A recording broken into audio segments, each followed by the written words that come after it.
사도행전 4장 23절에서 30절까지 말씀.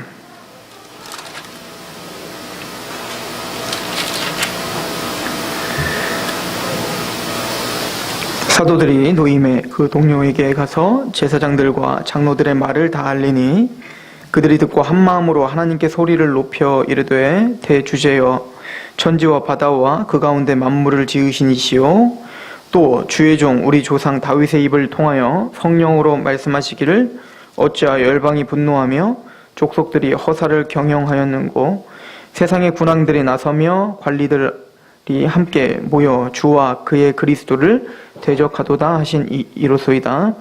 과연 헤롯과 본디오 빌라도는 이방인과 이스라엘 백성과 합세하여 하나님께서 기름 부으신 거룩한 종 예수를 거슬러 하나님의 권능과 뜻대로 이루려고 예정하신 그것을 행하려고 이 성에 모였나이다. 주여 이제도 그들의 위협함을 굽어보시옵고 또 종들로 하여금 담대히 하나님의 말씀을 전하게 하여 주시오며 손을 내밀어 병을 낫게 하시옵고 표적과 기사가 거룩한 종 예수의 이름으로 이루어지게 하옵소서 하더라. 아멘.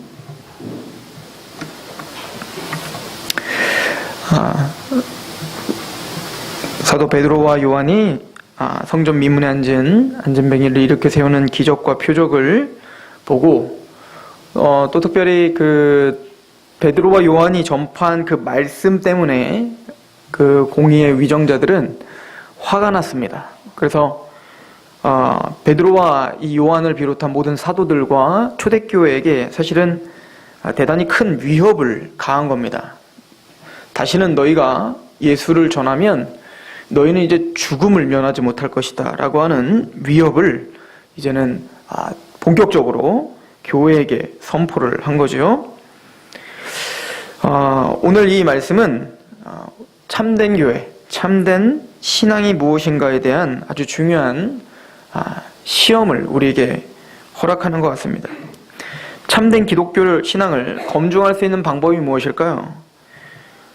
우리가 싸우고 있는 것처럼 어떤 전통과 관습과 건물이 참된 신앙을 증거하고 있는 것이 아님을 우리는 알고 있죠. 참된 신앙이란 우리가 종교 생활에 심취하여서 우리가 교회를 나오고 또 어느 정도의 교회에서 요구하고 있는 어떤 그 행함들을 한다고 해서 그 사람이 진짜 기독교인이요 성도라고 말하진 않습니다. 성경에서 말하는 참된 교인이란, 참된 신앙이란 사도적인 바른 성경의 가르침을 받고 그리고 올바른 신앙 고백, 그 신조가 있어야 되죠. 즉 교리가 있어야 돼요.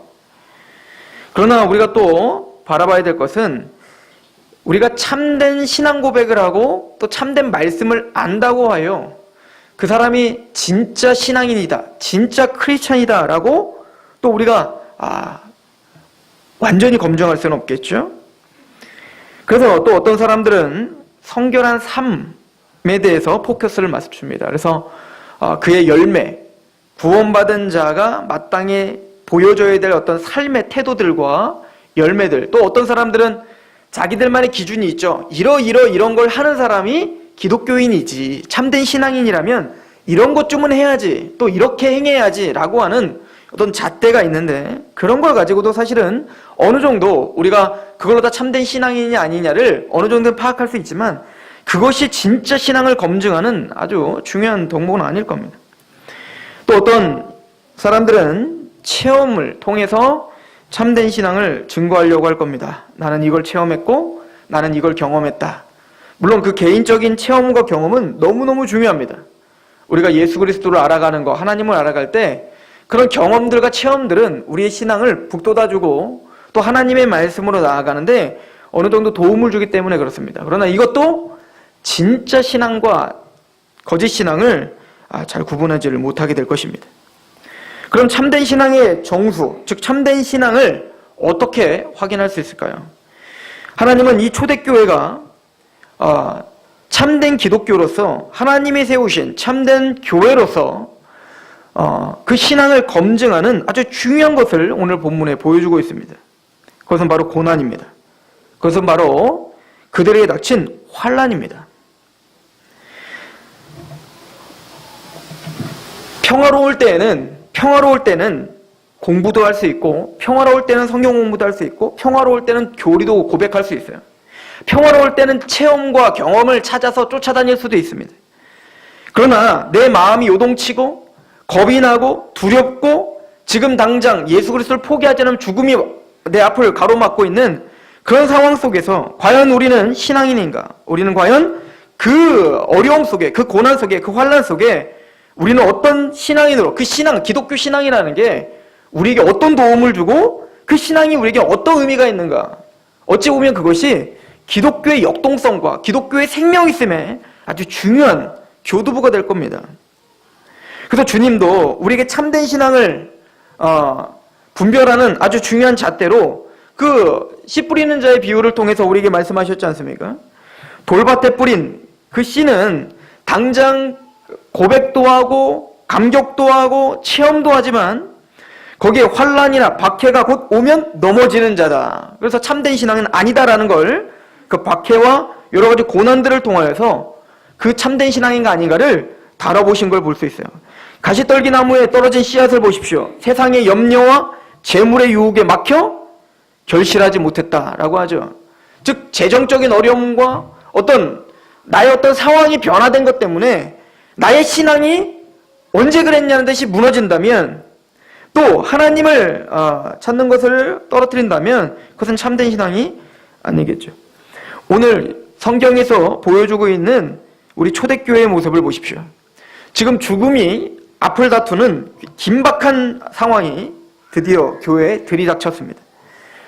이 사도 베드로와 요한이 하나님의 복음을 전파했다는 이유만으로 이제는 너희들을 죽이겠다라고 하는 죽음과 공포와 재난이 이제 닥칠 것 같은 그런 두려움이 엄습해왔습니다. 그런 죽음의 위협 앞에 교회가 했던 태도는 무엇입니까? 참된 기독교가 그들 앞에 보여줬던 그 신앙이라고 하는 것은 그들에게 어떤 의미를 줬습니까?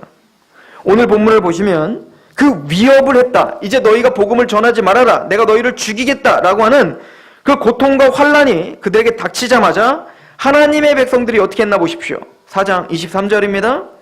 사도들이 노임에 그 동료에게 가서 제사장들과 장로들의 말을 다 알리니 그 엄포를 말한 거죠. 너희를 죽이겠다.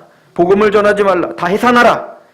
그런 고통과 고난이 딱 닥쳤을 때 그 교회가 취했던 태도가 무엇입니까? 24절입니다. 그들이 듣고 한마음으로 하나님께 소리를 높여 이르되 대주제여 천지와 바다와 그 가운데 만물을 지으신 이시여. 하나님께 나아가고 있는 모습을 보여줄 수 있어요. 참된 신앙이란 고난과 시련이 닥치면 닥칠수록 하나님께 더욱더 달려가는 태도가 됩니다.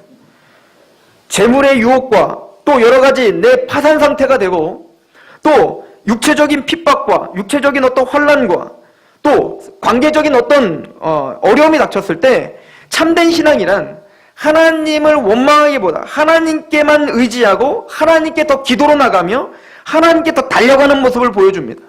이것이 바로 참된 신앙, 참된 복음을 갖고 있는 자들의 아주 중요한 증거가 됨을 오늘 말씀을 통하여 초대교회의 모습을 통하여 우리에게 보여주고 있습니다. 죽음의 위협 앞에 한마음으로 기도하는 교회입니다. 왜냐하면 이 교회는 이 베드로가 전한 또 요한이 전한 그 복이 무엇인지를 정확하게 알았기 때문에 그렇습니다. 참된 신앙이란 하나님의 말씀과 또 내가 믿고 있는 그 하나님이 누구신지 그 하나님에 대한 지식이 명확하기 때문에 더욱더 고난 앞에 시련 앞에 하나님께만 달려가는 그 담대함이 있는 겁니다. 오늘 초대교회 성도들은 그 환난과 고통 앞에 당황하지 않습니다. 환난과 고통 앞에 어떤 두려움과 마음이 녹아짐으로 서 있지 않습니다.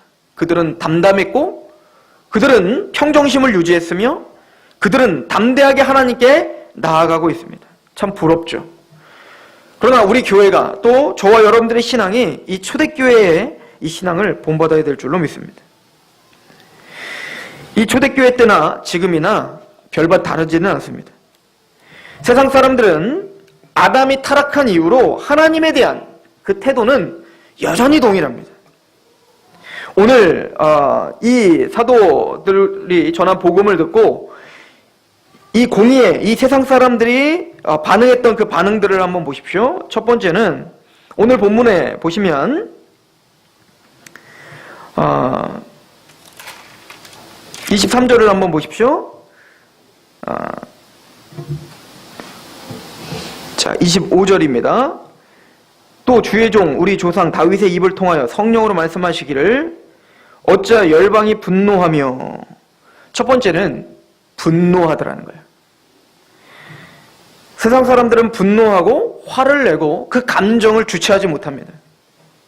특별히 그 감정은 하나님께 되어 있는 거예요. 예를 들어서 아담이 범죄를 하고 자신이 죄를 짓고 그 죄를 누구에게 분노를 내냐면 바로 그 하와에게 분노를 내죠.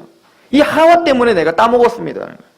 그러니까 하와는 이 뱀 때문에 내가 따먹었습니다 라고 하는 그 억울함과 그 분노를 표출하고 있어요. 그러나 그 모든 분노와 그 화냄은, 그 답답해함은 사실은 그 하와가 아니요, 그 뱀이 아니요, 그 모든 걸 창조하시고 이 모든 상황을 허락하신 하나님에게 돌아가고 있다는 사실을 우리는 명심해야 됩니다.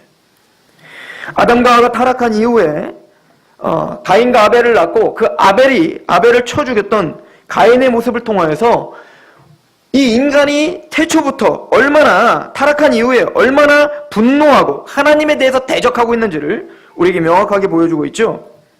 우리는 하는 것마다 죄입니다. 하나님이 우리에게 말씀하시기를 너희의 목구멍은 열린 무덤이라. 너희가 말하는 것마다, 너희가 행하는 것마다, 너희가 가는 곳마다 하나님을 대적하는 곳에만 가잖아요. 오늘 하루를 생각해 보십시오. 오늘 하루를 생각할 때 하나님을 의식하고 하나님을 기쁘시게 여기며 그렇게 나의 삶을 복종시키며 하나님의 말씀에 복종하는 일이 많았습니까? 아니면 내 감정과 나의 이성에 치우쳐 내 욕심대로, 내 이기적인 대로 사는 것이 더 많습니까? 우리는 하나님 앞에 매 순간, 매 초마다 끊임없이 죄를 짓고 하나님 앞에 반목하는 그런 죄인들입니다. 하나님은 그런 제사를 받아주지 않고 그 가인을 받아주지 않았던 거예요. 이기적이던 가인, 하나님에게 순복하지 못하는 가인을 하나님은 받아들이지 않죠. 그래서 창세기에 보면 하나님이 가인과 그의 제물을 받지 않았다라고 이야기하지 않습니까? 그런데 그 제물을 받지 않는 하나님에 대하여 그 가인이 대한 취한 태도는 무엇입니까? 여호와께서 창세기 4장 6절에 여호와께서 가인에게 이르시되 내가 분하여함은 어찌 됨이며 안색이 변함은 어찌 됨이냐라고 말하죠. 즉 하나님이 자신을 받아주지 않는 것 같으니까, 하나님이 자신을 거절한 것 같으니까, 자신의 죄를 통회하고 내가 왜 하나님 앞에 거절을 당했을까? 왜 하나님이 나를 선택하지 않았을까라고 하는 자기의 애통이 없고 하나님이 이상하다는 거예요. 나는 잘했는데 하나님이 뭔가 무지하다라고 손가락질하는 겁니다. 그리고 얼굴이 안색이 변하는 겁니다. 그리고 분내는 겁니다. 화가 치밀어 오르는 거예요. 왜요? 내 맘대로 안 되니까. 내 뜻대로 하나님은 들어주지 않으니까. 하나님은 그에 대해서 말하는 겁니다. 네가 왜 분하냐? 내가 잘못했다는 거냐? 내가 뭔가 지금 잘못됐다는 거냐? 왜 안색이 변하고 있느냐? 왜 삐졌느냐 이거예요. 그런데 우리 모든 죄인들, 이 모든 세상들은 다 그렇게 하나님에 대해 분내고 있다는 거예요. 다. 가인만이 무지한 사람입니까? 오늘날 과학을 공부했다라고 하는 그 유능한 엘리트들은 자기들이 공부한 걸 가지고 하나님 앞에 분을 내죠. 하나님은 없다. 그리고는 자신의 모든 열정과 모든 지혜를 다하여 하나님의 무지함을 증거하기 위해서, 그래서 하나님을 믿고 있는 이 교회가 얼마나 무지한지를 증거하기 위하여 분을 내며 화를 내며 지금도 연구에 몰두하고 있죠. 여러분들 정치가들을 보십시오. 그 정치가들이 정말 하나님을 의지하고 참된 하나님의 진리와 하나님의 선과 악을 무서워하는 것 같습니까? 아니면은 전혀 무서워하지 않고 그 하나님을 대적하며 하나님을 향하여 분내는 것 같습니까? 모두가 다 치우쳤습니다. 그리고 하나님은 가인에게 말합니다. 7절에 내가 선을 행하면 어찌 낯을 들지 못하겠느냐? 선을 행하지 아니하면 죄가 문 앞에 엎드려져 있느니라. 죄가 너를 원하나 너는 죄를 다스려라. 네 안에는 하나님을 향한 대적하고 싶은 마음이 있고 하나님을 거부하고 싶은 마음이 있고 하나님의 말씀과 하나님의 통치를 짓밟고 싶은 마음이 있을 것이다. 네 마음대로 살고 싶은 마음이 있을 것이다. 그러나 그것은 죄니까 그 죄를 다스려라. 그런데 우리가 알고 있듯이 이 말씀이 선포되자마자 가인은 더욱더 화가 나 아벨을 쳐 죽여버립니다. 그게 우리예요. 여러분들도 어렸을 때 생각해 보십시오. 청소하려고 빗자루 들다가 엄마가 너 왜 청소 좀 해 라고 화내면 당장 빗자루 던져버리죠. 얼마 전에 우리 아기를 보고 있는데 요즘에 시아랑 하준이랑 같이 있습니다. 그래서 시아에게 가서 밥을 먹으라고 얘기를 해줬더니 안 먹어요. 안 먹으면서 계속 먹으라고 했더니 저한테 막 화를 내더라고요. 삼촌이 먹으라고 하니까 더 먹기 싫잖아. 그러더니 딱 숟가락을 내려놓더라고요. 그게 어린아이들만 그런 게 아니라 우리들에게도 그런 게 있는 거예요. 여러분들 기도할 마음이 있어서 딱 교회 나오려고 그랬는데 만약에 제가 왜 기도 안 합니까? 기도하십시오. 그러면 기도할 마음이 딱 떨어지죠. 그게 우린 거예요. 우리는 항상 뭔가 옳고 그름, 어떤 게 진리냐를 따지는 사람들이기보다는 내 감정에 치우친 사람들인 거예요. 이 상황이 내가 잘못했냐, 제가 잘못했냐를 따지기보다는 말로는 따지는 것 같지만 결국은 다 내 중심인 겁니다. 하나님에게도 마찬가지입니다. 하나님의 율법, 하나님의 통치, 하나님의 어떤 우리를 다스리는 그 방법이 우리는 싫은 겁니다. 그래서 우리는 분을 내고 하나님께 원망하고 하나님을 대적합니다. 우리도 그런데 하나님을 안다고 하는, 하나님을 두려워하고 있는 우리도 그런데 세상의 모든 왕들과 세상의 모든 사람들은 얼마나 하나님을 우습게 보고 있겠습니까? 오늘날도 그 하나님은 여전히 이름에 모욕을 당하고 있고 그 하나님을 대하여 분을 내고 있습니다. 또한 두 번째는 25절에 사도행전 4장 25절에 어찌하여 열방이 분노하며 족속들이 허사를 경영하였는고. 헛된 것에 열을 올리고 헛된 것에 자신의 모든 지혜와 모든 능력을 총동원하고 있는 모습들을 보고 있습니다. 모든 인간들은 스스로 지혜롭다 해서 다들 바벨탑을 쌓는 사람들이라는 겁니다. 하나님을 의지하지 않으면 모든 심판을 견딜 힘이 없는데도 불구하고 노아의 방주를 그 홍수 사건을 통하여 그 하나님의 위대하심과 그 하나님의 공의로움과 그 하나님의 두려움을 봤음에도 불구하고 모든 인간들을 한마음이 되어서 한뜻이 되어서 바벨탑을 쌓는 겁니다. 자신이 가졌던 지식과 자신이 가졌던 모든 감정과 자신이 가졌던 모든 능력과 모든 에너지를 총동원하여서 그 하나님을 대적하기 위한 모든 일에 착수하는 것. 나는 하나님을 대적한 적이 없습니다. 나는 그냥 내 자식을 위해서, 나는 그냥 내 자녀를 위해서, 나는 내 가정을 위해서, 그냥 나를 위해서 살 뿐입니다. 그게 하나님을 대적하는 거라고 성경은 말하고 있는 거예요. 예수님을 죽였던 그 공의의 사람들과 그 로마의 그 위정자들은 하나님과 그 주님을 거스르고 또한 그 예수 그리스도를 전파하고 있는 지금 그 사도들을 위협하고 있습니다. 왜 그럴까요? 무지해서 그렇습니다. 하나님을 모르니까 그러는 거예요. 예수님을 모르니까 그렇습니다. 그분이 누구신 줄만 제대로 알았다면 그들의 눈이 열려 내가 지금 핍박하고 있는 교회의 머리가 되시는 그 예수님이 누구신지 또 내가 지금 개차반처럼 여기고 있는 그 하나님이 누구신지를 알았다면 그들은 아마 온몸이 떨리며 그분께 굴복할 수밖에 없었을 것입니다. 그러나 그들은 무지했습니다. 그럴 만한 힘이 없었고 그럴 만한 지혜가 없었고 그럴 만한 마음이 없었던 거예요. 타락했기 때문에 그랬고 죄인이기 때문에 그렇습니다. 오늘 사실은 이 베드로를 비롯한 이 초대교회가 핍박과 고난 앞에서 지금 하나님께 나아가 큰 소리로 대주제여 라고 하며 이 고백하고 있는 이 고백들은 시편 2장의 다윗의 고백입니다. 우리 시편 2편을 한번 가보시겠습니까? 우리 거기 가면 더 자세하게 오늘 말씀을 우리가 상고해 볼 수가 있는데요. 시편 2편입니다.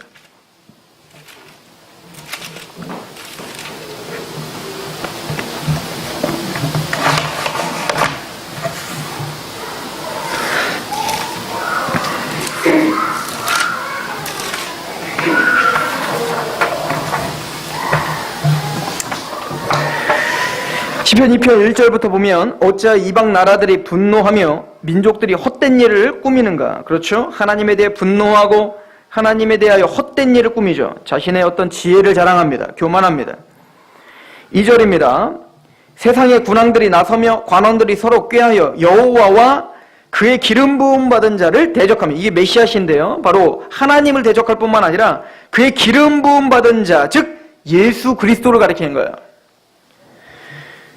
3절입니다. 우리가 그들의 맨 것을 끊고 그들의 결박을 벗어 버리자 하는도다. 이게 무슨 얘기입니까? 하나님은 통치자시기 때문에 하나님이 우리를 붙잡고 있고 하나님의 말씀으로 우리는 결박당해 있어야 됩니다. 그것이 행복이고 그게 안식이라고 이야기하는 거예요.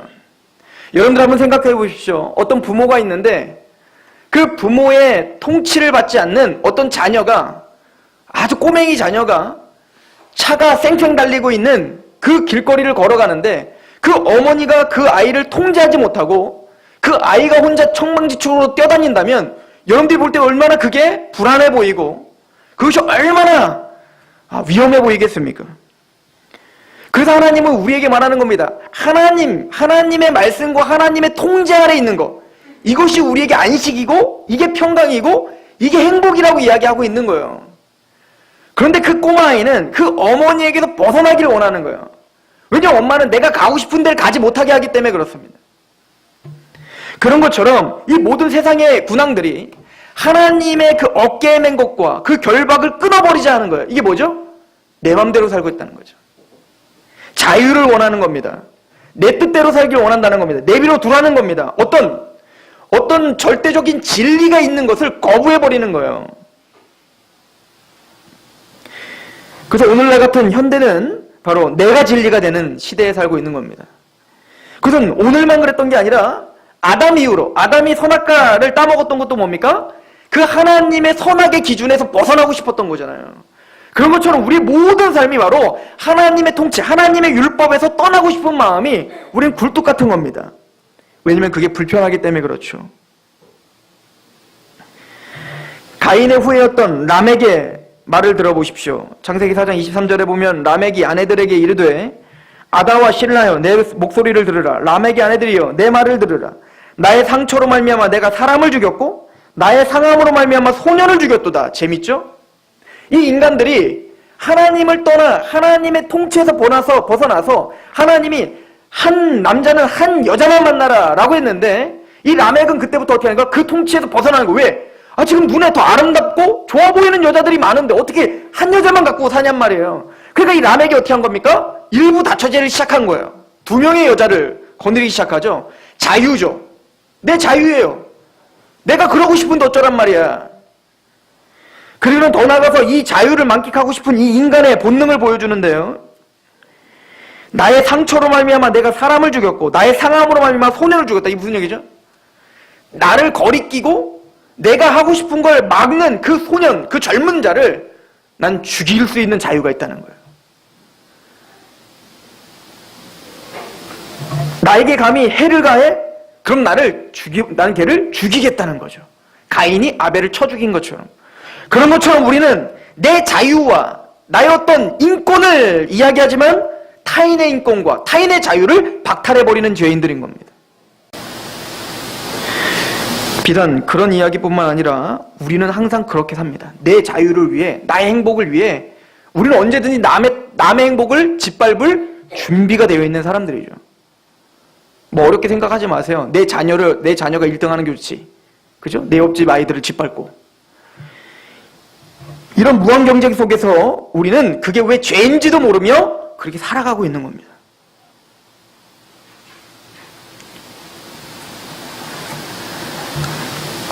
변하지 않는 이 시대는 그래서 하나님을 싫어하고 하나님의 통제를 싫어하며 그가 보내신 예수 그리스도를 싫어하고 또 예수님이 보내신 교회를 싫어하게 되어 있습니다. 그렇다면 구원받은 하나님의 백성들이 또 이 초대교회, 이 교회가 이런 고통과 고난 속에서 어떻게 그렇게 담대할 수 있었는가? 그것은 앞에서 말씀드렸던 것처럼 하나님에 대한 정확한 인식이 있었기 때문에 그렇습니다. 하나님을 아는 지식, 그리스도를 아는 지식이 있었기 때문에 그렇다는 거예요. 오늘 그 초대교회가 바로 대주제여 당신은 천지를 창조하신 하나님이십니다 라고 선포하는 걸 보십시오. 이들은 내가 믿고 있는 하나님이 천지를 창조하신 능력자라는 걸 믿고 있었습니다. 오늘 시편 2편을 한번 보십시오. 그래서 이 다윗도 이렇게 고백하는 겁니다. 4절입니다. 하늘에 계신 이가 웃으심이요 주께서 그들을 비웃으시리로다. 너희들이 아무리 그렇게 강력한 힘으로 나를 제압하고 나를 두렵게 한다 할지라도, 그게 어떤 것일지라도, 그게 어떤 고난일지라도 하나님은 위에서 웃고 계시다는 거예요. 그걸 알고 있었던 겁니다. 우리가 당황스럽지 하나님은 전혀 당황하지 않고 있습니다. 그걸 믿으십시오. 하나님의 지혜가, 하나님의 능력이 지금 모든 그 두려움과 그 모든 상황을 압도한다는 것을 믿으십시오.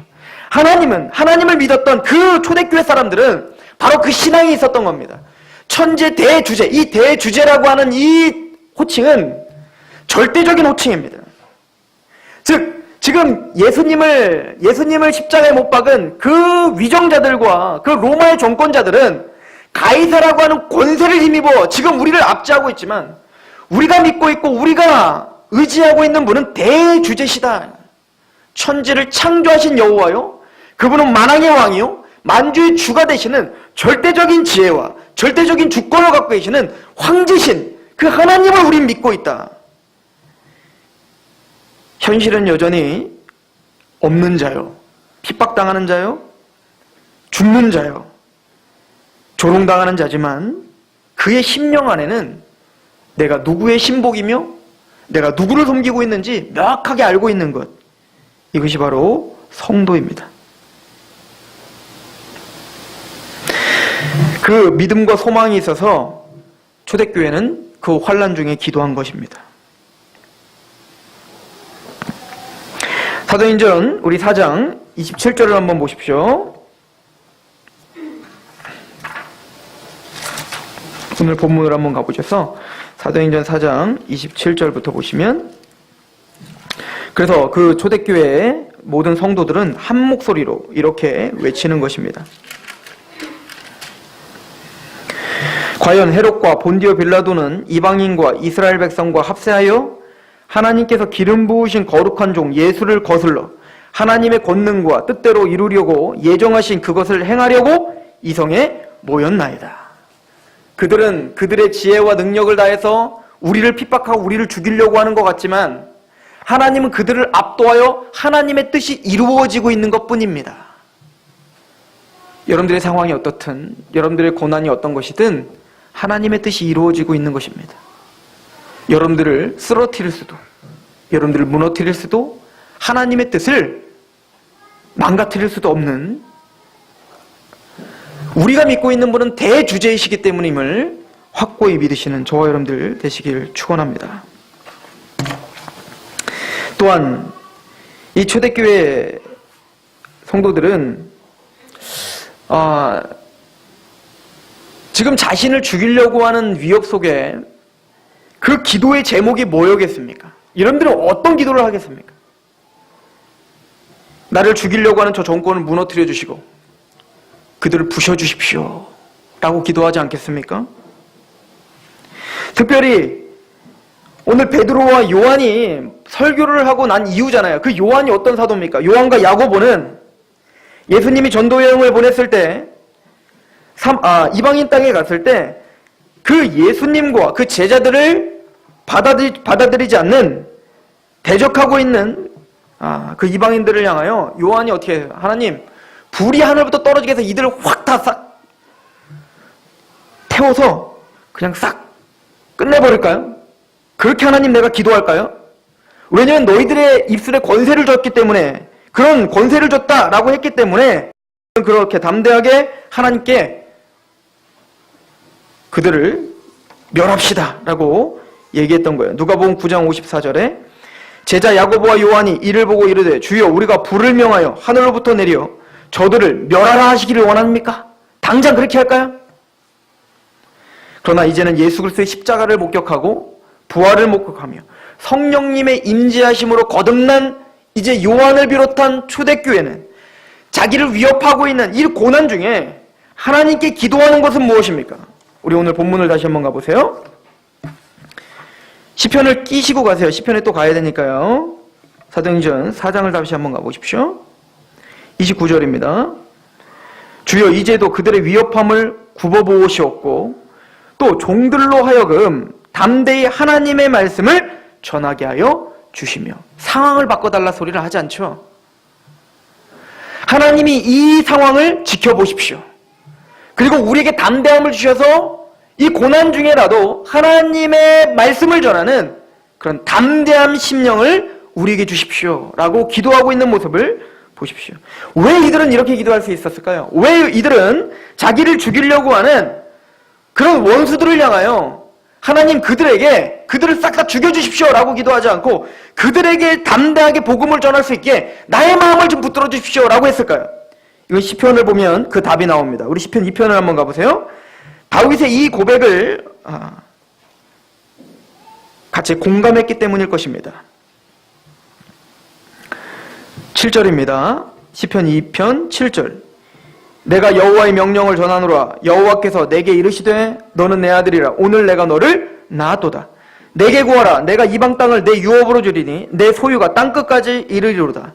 내가 철장으로 그들을 깨트리며 질그릇같이 부수리라 하시니라.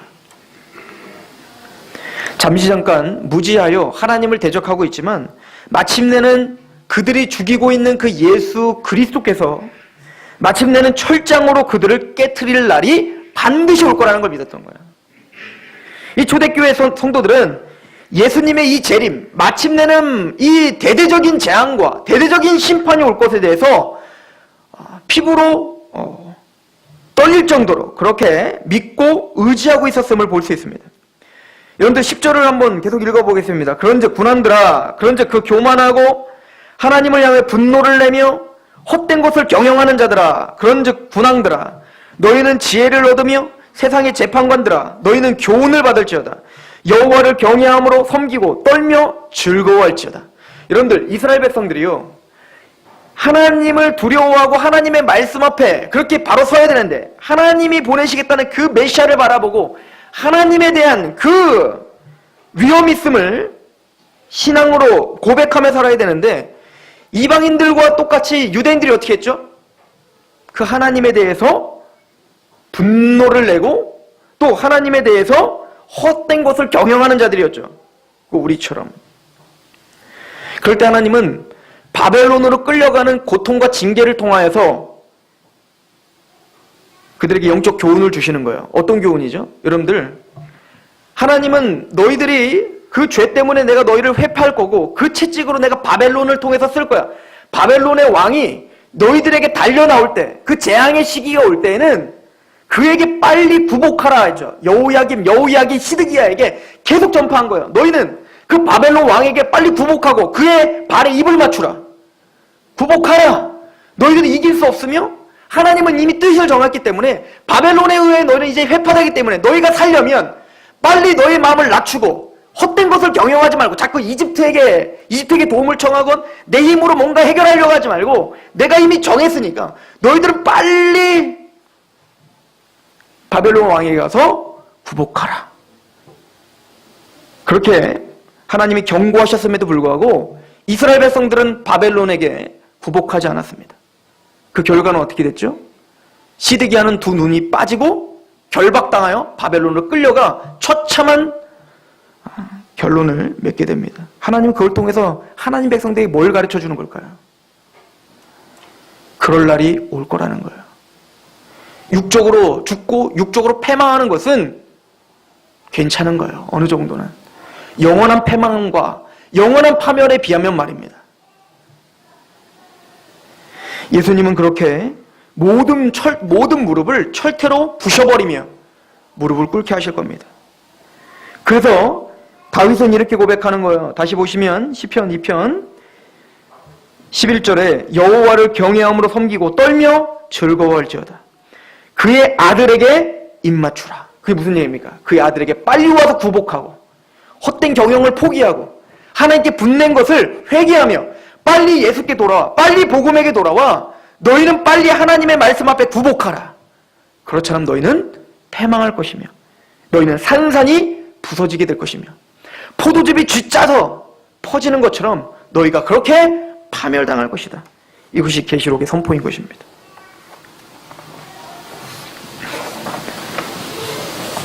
히브리서 12장 24절에 새 언약의 중보자이신 예수와 및 아벨의 피보다 더 나은 것을 말하는 뿌린 피니라 예수 그리스도의 피에 대해서 말하고 25절부터 너희는 삼가 말씀하신 일을 거역하지 말라.